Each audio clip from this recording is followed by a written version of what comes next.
안녕하세요. 영일이치의 A입니다. 당신의 뇌를 간지럽힐 경제 ASMR. 임시 저장 영상 아니고요. 네, 영일이치 맞습니다. 저 맞아요. 저 맞아요. 나가지 마세요. 네. 그래서 제가 오늘 같이 이야기 나누고 싶은 책은 바로 이 책입니다. 거꾸로 됐어. 네, 이 책입니다. 돈의 미래라는 책인데요. 이 책의 저자가 누군지 아십니까? 자그마치 짐 로저스라는 분이십니다. 네, 이분은 10년 동안 4,200%라는 전설적인 수익률을 기록하신 분인데요. 솔직히 이 위기의 시대 돈의 미래 하나도 재미없어 보였어. 이러면 되나? 아니 좀 그랬어요. 손이 가진 않는 제목이었어. 하지만 이 뒤에 10년 동안 4,200%라는 전설적인 수익률 너무 끌려. 결론을 말씀드리면 최근에 읽었던 책들 중에서는 가장 쉽고 잘 읽혔던 책들 중에 하나였습니다. 그리고 제가 이 책을 다 읽고 제 머릿속에 남은 키워드는 위기, 변화, 중국, 미국, 아프리카, 15년 등등인데요. 제가 한번 요리조리 잘 묻혀서 볶아서 양념을 촥촥 쳐보면서 재미있게 전달해 보도록 하겠습니다. 그럼 먼저 변화와 위기입니다. 네, First Lesson 1.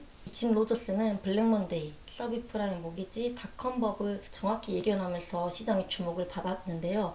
아니, 글쎄, 이분이 자기 생애 최악의 위기가 곧 올 거라고 말하고 있습니다. 그 근거가 뭔지 살펴볼까요?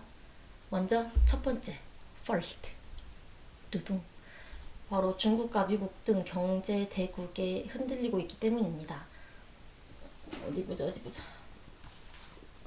나와 있어요. 네.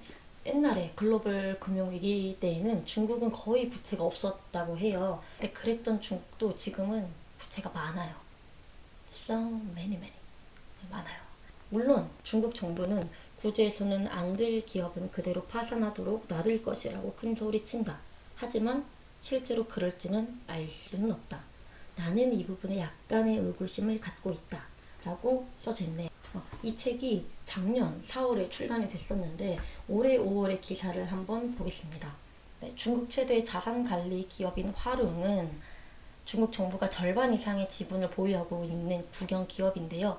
이 기업이 올해 실적 발표를 2차례나 연기를 했대요. 그래서 거래가 정지됐었는데 이 기업이 지금 자금난에 빠졌다고 합니다. 원인은 회장님이 잘못을 했대요. 네, 해외에서 돈을 했나봐요. 근데 이 중국의 중앙은행인 인민은행이 이 화룽을 구제했습니다. 이렇게 중국 정부가 이제 최근에 부실 국영기업을 디폴트를 허용하고 있는 모습을 보이고 있는데요. 디폴트는 채무 불이행입니다. 네.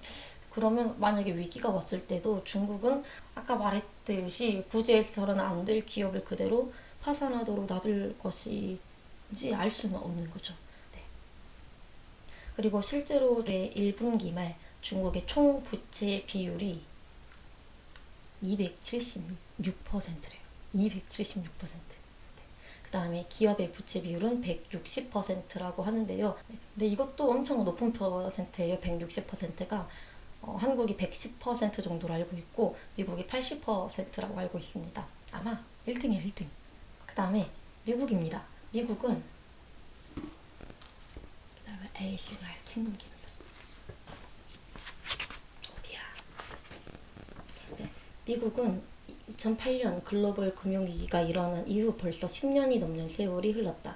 2020년 2월까지 계속된 호황은 사상 최장기간 지속된 번영이다. 하지만 호경기는 언젠간 끝나게 되어 있다. 네, 그렇죠. 이 파리가 안 끝나는 영원한 파리는 없잖아요, 이 세상에. 근데 전 좀 억울합니다. 이 10년 동안 넘는 호황기를 누렸다는데 시장이 저는 이 10년의 호황을 제대로 누리지 못했습니다. 온전히 10년 동안. 내 나이가 몇인데. 근데 지금 위기가 온다고 하니 제가 얼마나 좀 마음이 네, 어쨌든 가장 큰 문제는 저금리라고 합니다. 저금리 기조가 지금 계속 되고 있죠. 그 결과 금리가 상대적으로 높은 채권에 돈이 몰리며 거품 채권이라고 할 만한 상황이 벌어졌고, 또 주식에 투자하는 경향이 눈에 띄게 늘어났다. 저금리로 인해 주식과 채권 가격이 상승하는 것은 바람직하지 않다. 바람직하지 않다고 합니다. 왜냐하면 누구나 쉽게 돈을 빌리고 누구나 쉽게 돈을 쓰기 때문이죠. 저금리면 이제 미국이나 중국이 빚이 많아지고 있는데, 이런 상황에서 금리가 조금만 인상돼도 시장에는 큰 영향을 주죠. 하지만 언제까지나 지금처럼 이 저금리 기조를 유지할 수는 없고, 그 다음에 돈을 푸는 양적 완화도 계속할 수는 없는 노릇입니다. 인플레이션 압박이 있잖아요. 네. 그래서 지금처럼 돈을 너무 많이 풀어서 인플레이션이 올 것이다, 뭐 대비해라 라는 의견들이 많죠. 여튼 뭐 독일, 인도, 베트남 등등 중국과 미국 이외에도 세계 각국의 부채가 늘어나고 있는 건 사실입니다. 이게 짐 로저스 아저씨가 앞으로 올 위기가 자기 생애 최악의 위기라고 말하는 이유인가 봐요. 아우, 어떡해. 나 젊은데 아직 벌써 생애 최악의 위기가 온 거야? 네, 그리고 덧붙여서 설명을 하자면 지금 유가와 원자재, 곡물 가격이 일제히 상승을 하고 있죠. 이런 현상이 08년 위기 이후로 처음이라고 합니다. 일제히 가격이 상승하는 현상이요. 상품을 만들고 유통하는 가격에도 영향을 주기 때문에 물건값이 상승하는 인플레이션을 야기할 수 있습니다. 한번 수치로 확인해 볼까요? 제가 또 다 찾아봤어요. 4월 미국의 생산자 물가 지수는 1년 전보다 4.2% 상승했는데요. 이는 13년 만에 최대치라고 합니다. 네, 그리고 중국은 어떨까요? 중국도 4월 생산자 물가 지수는 1년 전보다 6.8%가 올라서 3년 6개월 만에 최고치라고 하는데요. 이렇게 뭐 원유나 원자재나 곡물, 그리고 심지어 생산자 물가 지수가 오르고 있는데 연준은 아직 테이퍼링은 이르다, 금리 인상은 이르다라고 말하고 있죠. 지금 물가 상승은 일시적인 현상이고 나중에 막 금리 인상했는데 알고 보니 미국의 경제가 완전히 회복되지 않은 거야. 그래가지고 더 큰 재앙이 왔어요. 이걸 약간 우려하는 것 같은데, 그리고 이거는 4월 달이고 이제 다가오는 경제 지표 발표가 중요하겠죠. 그러면 그걸 보고 연준이 테이퍼링을 할지 안 할지 결정을 할 테니까요. 보지 않았어요. 오늘 6월 8일이거든요. 아이고, 편집하고 이제 나오겠네 이거 뭐. 네, 우리 짐 로저스 아저씨가 맞았는지 틀렸는지 제가 볼게요 한번. 그러면 위기가 오면은 저희는 뭐 아이고 내 피땀 눈물 모아뒀더니 한순간 날아갔구나, 아이고 하면서 어디 갔노 눈물 파티만 할 수는 없잖아요. 위기가 오면 어떻게 대응해야 하는지 책에서 살펴보겠습니다. 이거 경제 ASMR이란가. 네, 읽을게요. 위기에 반드시 가지고 있어야 하는 자산. 경제 위기가 닥쳐올 때 자산은 어떤 형태로 보유하는 것이 좋을까? 나는 금과 은, 그리고 달러를 많이 가지고 있다. 달러는 항상 위기가 오면은 안전 자산이라고 사람들이 믿고 있기 때문에 사람들이 몰려서 가격이 상승을 하죠. 그래서 위기가 심각해질수록 역설적으로 달러는 시세가 오르고 그 가치는 과대평가될 것이다. 나는 그 시점에서 달러를 팔고 다른 것에 투자할 계획이다. 이렇게 해야 되나 봐요. 뭐 투자할지 좀 알려주지. 그걸 안 적어놨어. 제일 중요한 건. 그 다음, 물론 금도 유망한 투자처다. 위기가 일어난 후 초기에는 종종 금의 가치가 하락한다. 당장 자금이 부족한 사람이 금을 팔아 현금을 마련하려고 하기 때문이다. 따라서 금과 원의 가치는 위기 초반에는 일시적으로 떨어지지만 얼마 지나지 않아 다시 오른다. 여기에 금과 원을 사봤자 소용없습니다 라고 말하는 사람이 있으면 신경 쓸 필요가 없대요. 상남자지 몰라죠. 금값이 아주 올랐던데 역시 4200%의 어디 가지 않네요. 그게 무슨 일이 일어나고 있는지 알아야 하고, 만약 스스로의 눈으로 아무것도 발견하지 못했다면 그냥 투자하지 말라 라고 합니다. 단호한 사람, 매정한 사람, 좀 부드러운 말로 공부해봐라 이렇게 할 수도 있지, 그렇지 않아요? 그리고 계속 하시는 말씀이 위기에도 분명히 기회가 있다, 위기에도 누군가는 반드시 분명히 돈을 번다, 바로 그 흐름을 찾아야 된다는 게 중요하다고 말씀합니다. 그래서 4200% 수익률을 올릴 수 있었나 봐요. 나 같으면 그 저 앞에 3번 위기 맞췄잖아요, 로저스 아저씨가. 그 겪었으면 나는 울었어. 나는 아우야. 어쨌든 대단하십니다. 어쨌든 지금 로저스도 위기일지라도 자기가 잘 아는 분야에 투자하라고 하네요.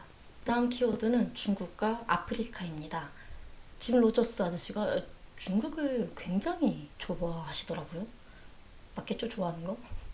짐 로저스는 제2의 실리콘밸리로 중국의 선전을 주목하라, 중국은 내게 최고의 영감을 준 나라다 등등 투자면에서 중국을 굉장히 긍정적으로 바라보고 있는데요. 근데 너무 한국도 멋있는데 코리아 아시려나? 네. 여튼 최근에 중국이 성장하는 모습을 보면 번영의 역사가 되풀이되고 있음을 느낀다고 하네요. 네, 아까도 말씀드렸다시피 이 책은 20년 4월에 나왔습니다. 지금 2021년 6월 중국이 위안화 가치가 계속 상승하고 있고 또 잠깐만 목말라. 귀엽지 않나요? 라이언 불카 귀여워.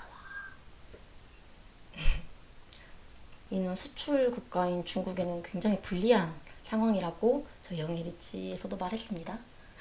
네. 그리고 아까도 말했다시피 계속 상승하고 있는 부채 문제. 다 고려하고 이렇게 하시는 말씀이겠죠? 난 모르겠어요. 네. 어쨌든 지금까지 넘버원이었던 미국은 언젠간 저물테고 그 자리를 중국이 차지하지 않을까라는 짐 로저스 씨의 지극히 개인적인 의견이었습니다. 인 돈의 미래에서요. 네, 그리고 개인적으로는 아프리카 얘기도 굉장히 신박했는데요. 중국이 이 아프리카를 호시탐탐 노리고 있대요. 여기 있네. 네, 중국은 1대1로 프로젝트를 내세워 일찍이 아프리카 국가들과 밀착 협력 관계를 구축해왔다. 21세기 실크로드라고 불리는 이 프로젝트는 중국과 세계 각지를 육로 및 해로로 연결하겠다는 중국의 야망이 담겨있다. 이를 실현하기 위해 중국이 막강한 경제력을 동원해 아프리카 국가들에 빌려준 돈은 지금까지 1,450억 달러에 이른다. 아프리카에는 막대한 양의 천연 자원이 있고 누구나 그 자원을 필요로 하는데 특히 중국이 호시탐탐 노리고 있다고 합니다. 근데 생각해보면 지금 가장 발전이 안 돼 있는 대륙 중에 하나고 역설적으로 생각하면 가장 발전 가능성이 많은 나라이기도 하잖아요, 아프리카가. 시간이 많이 걸릴 것 같긴 한데 여튼 중국이 이렇게 많은 도움을 주면서 뭔가를 표면적으로 한 번도 요구한 적이 없다고 해요. 나중에 뭘 요구하려고 그럴까? 아프리카 조심해. 네. 도와준 건 착한가? 네. 근데 조심해. 네. 그래서 중국은 아프리카에 철도와 항구를 건설하고 있다고 합니다. 한번 자기가 하겠다고 하면은 진짜로 뭔가 무서운 것 같아. 물불을 가리지 않고. 또 이 책에서 상식을 뒤집으라고 계속 말씀하십니다. 읽어볼게요. 그러면 위기에 직면했을 때 어떻게 행동해야 할까? 가장 먼저 해야 할 일은 위기에 대한 인식을 바꾸는 것이다. 당신이 지금 옳다고 믿는 상식 중 대부분은 15년 후 상식이 아닐 가능성이 높다. 하긴 15년 전에 우리가 일상생활에서 마스크를 계속 쓰고 다니는 날이 올 거다라고 생각도 안 했잖아요. 저는 미세먼지 좀 청정 지역에 있었어서 미세먼지 때도 마스크를 안 끼고 다니던 사람이었거든요. 근데 내가 이렇게 마스크를 항시 끼고 다닐 날이 올 줄이야. 네, 마지막으로 짐 로저스는 역사나 사상가의 말에서 배우는 것을 좋아한다고 했습니다. 그래서 몇 가지 구절들을 소개해 줬는데요. 좋은 게 많더라고요. 제가 또 한 보따리 풀어볼게요. 레고. 첫 번째, 알고 있는 것을 안다고 말하지 말아라. 모르는 것을 모른다고 말하라. 그것이 안다는 것이다. 이거는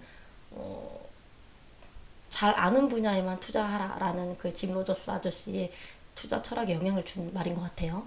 그 다음에 세월이 흐르면 당신이 낸 의견 중 대부분이 현실과 반대가 되어 있을 것이다. 네, 이거 또 상식을 뒤집어라. 그 다음에 플라톤이 한 말이 이래요. 이거는 아무리 지식을 익혀도 전지전능해질 수는 없다. 단 공부하지 않는 사람들과는 하늘과 땅만큼의 격차가 생긴다. 이걸 네 글자로 줄이면 공부해라. 책을 내려놓고 이제 보기도 싫어요. 이제 너무 많이 봤어. 네, 어쨌든 오늘은 당신의 뇌를 간지럽힐 경제 ASMR 첫 시간이었는데 이렇게 주로 책이나 아니면 전해드릴 이야기를 조근조근한 형식으로 이렇게 전달해 보려고 하는데 마음에 드셨는지요? 드셨으면 좋겠습니다. 가보겠습니다. 그러면 다음 영상에서 만나요. 안녕.